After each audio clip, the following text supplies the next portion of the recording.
am live. I'm reading The Laird and the Lady. It's a novel by Joan Marshall Grant. She passed away in 1989. This novel was published in 1949. It's her only novel. All her other 7 books were far memories, descriptions of her previous incarnations in ancient Egypt, in Rome, where she was born in 1504 as Carola, and so on. Fascinating authors and person, I suppose, or woman. A funeral is arranged. This is chapter 8 of the 3rd part of this book. This is the story of Rowan and Marylda. He lives in a Highland castle in Scotland, and she is an American heiress, and they are married now, and lots of things have been happening. Rowan, who had feared the New Year's Eve party and its possible effect on Marylda more than he cared to admit, felt an illogical resentment towards her. Had he been more versed in psychology, he would have recognized this reaction as being similar to the impulse which causes a woman to slap the child who wanders home unscathed after she has tortured herself with horrific images of the cause of its belated appearance. As an outlet for repressed anxieties, he grumbled about the guests, criticized what he considered redundant expenditure. Surely the orchids were quite unnecessary, and gramophone records would have been just as good as, if not better than, the 7 bogus Mexicans, who had been more trouble even than the soi-disant Italians who had invaded the kitchen. His gloom, thinly disguised when he had to act the host, convinced Marylda that she dared not take him into her confidence. He was behaving like a peevish child, and children were not sufficiently reliable to be asked to accept certain truths, which had been almost more than their elders could tolerate. Maisie, who was not without perception when she wished to use it, decided that her cousin was not finding life in the Highlands so gay as she tried to make out. The 2 women were spending a lazy afternoon by the fire, while Rowan tried to walk the other men off their feet, and the less hardy had retired to their bedrooms for a nap. "Darling, something's on your mind," said Maisie. "Come clean to us, pal." Marylda tried to dissemble.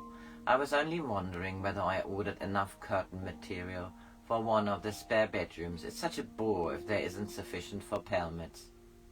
"This country is certainly getting you down, darling, if you look so worried about such a minor detail." "I'm not worried," Marylda said quickly. "I was only thinking that Grummy would be annoyed if I'd made an error of taste. Grummy thinks more of this place than you'd believe." "It is certainly a most adequate dump," said Maisie judicially, "but unless I filled it with people to the roof, it would give me the willies.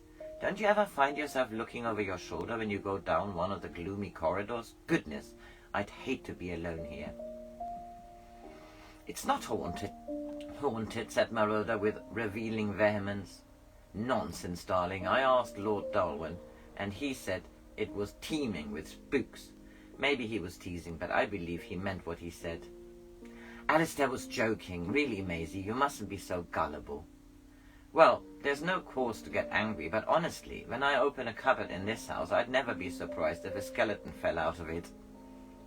"Which cupboard?" Marylda laughed to try to conceal that anxiety had betrayed her.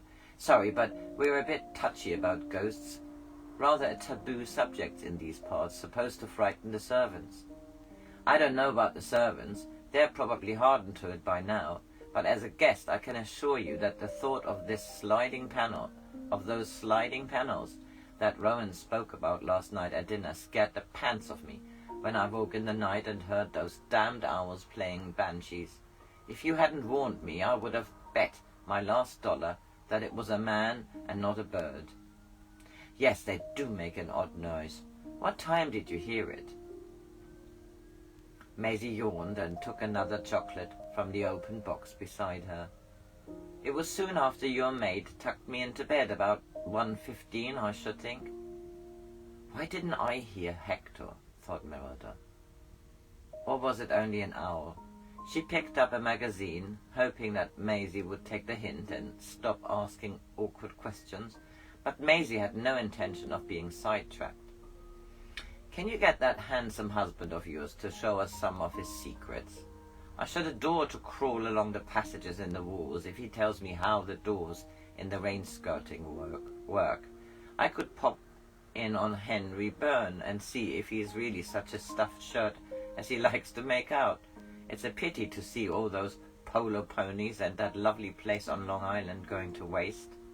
And I think it's about time this little woman found a new husband." "You can't do this kind of thing here," said Marylda severely.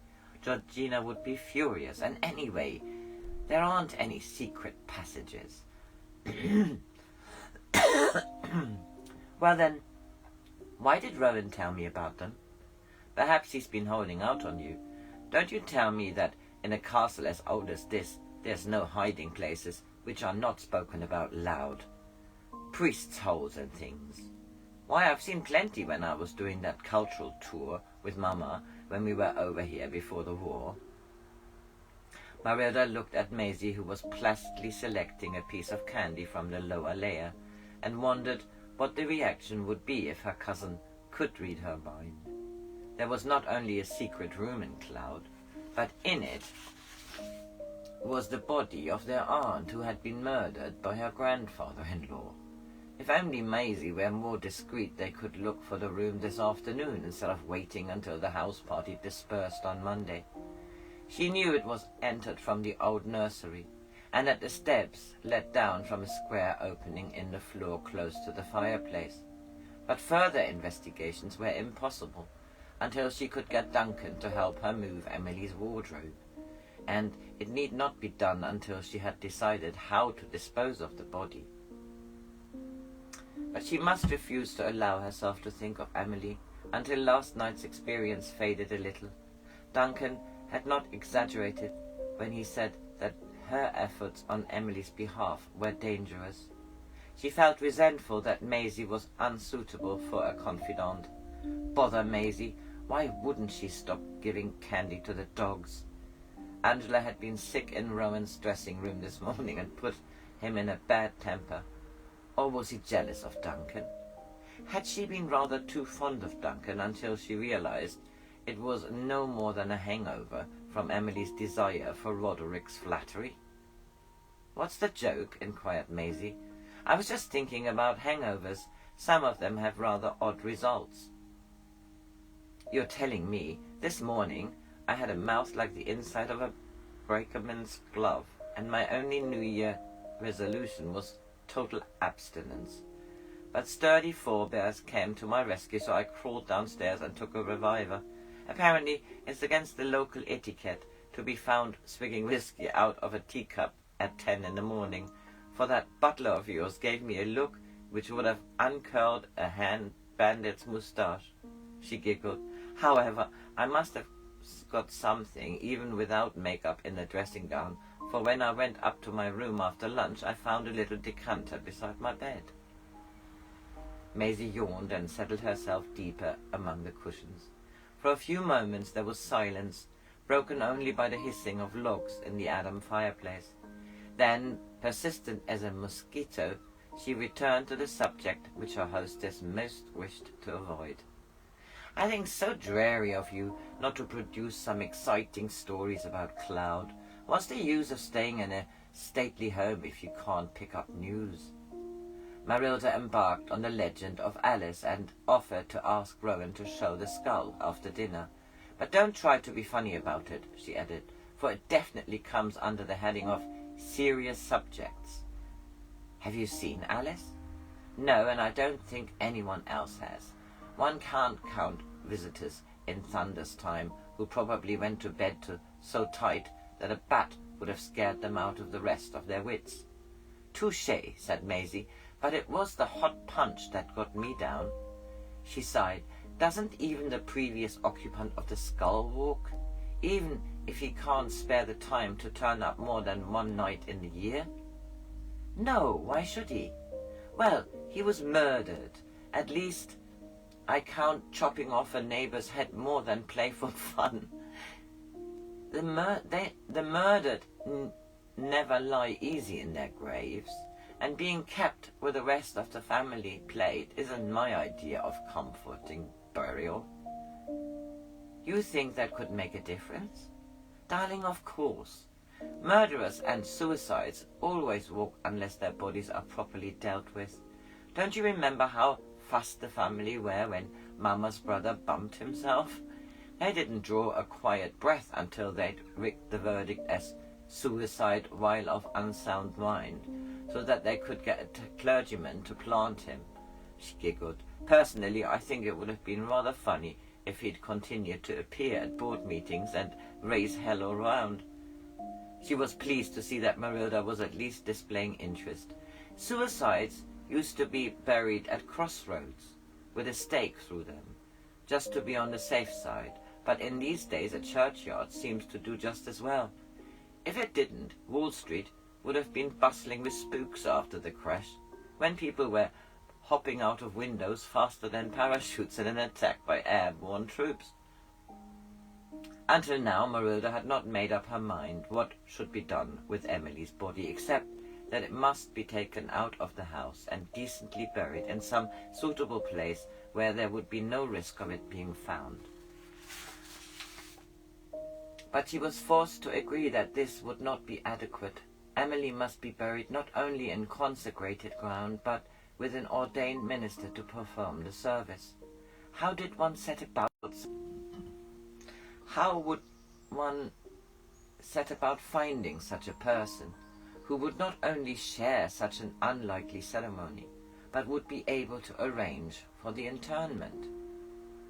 On Sunday, the house party were invited to tea at Dalloch, and while Mrs. Cardery was showing them over the house, Marylda was able to see Duncan alone.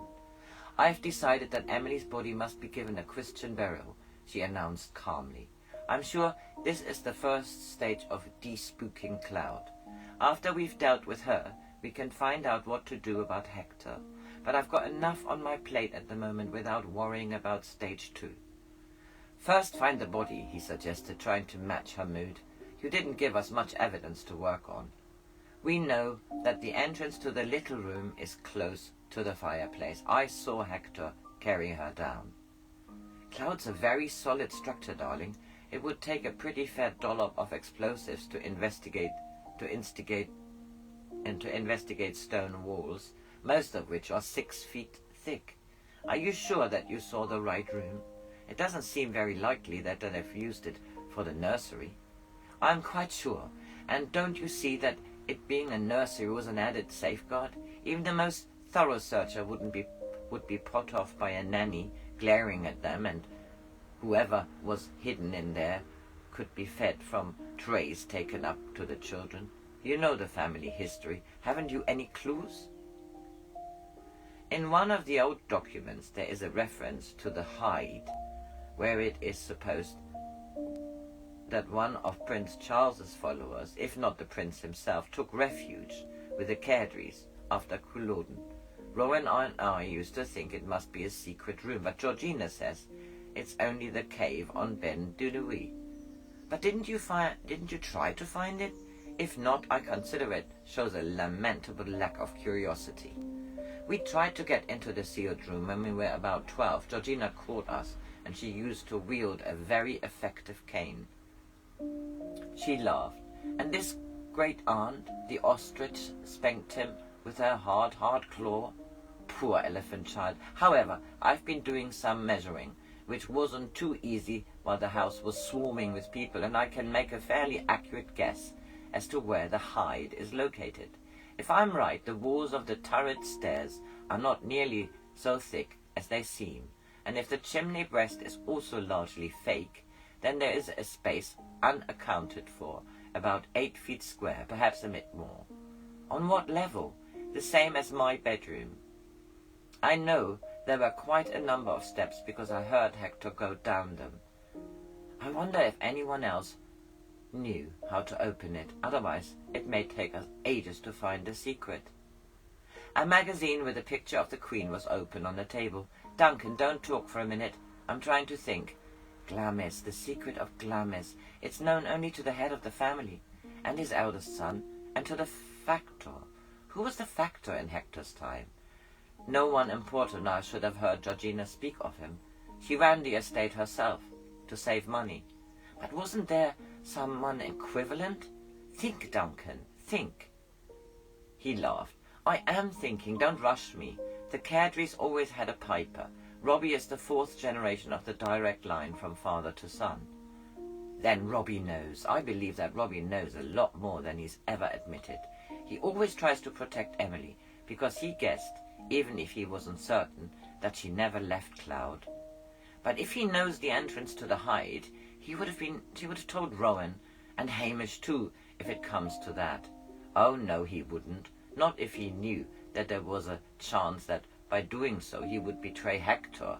Now do you see? I've stopped this here because the battery is very low, and I continue it very soon.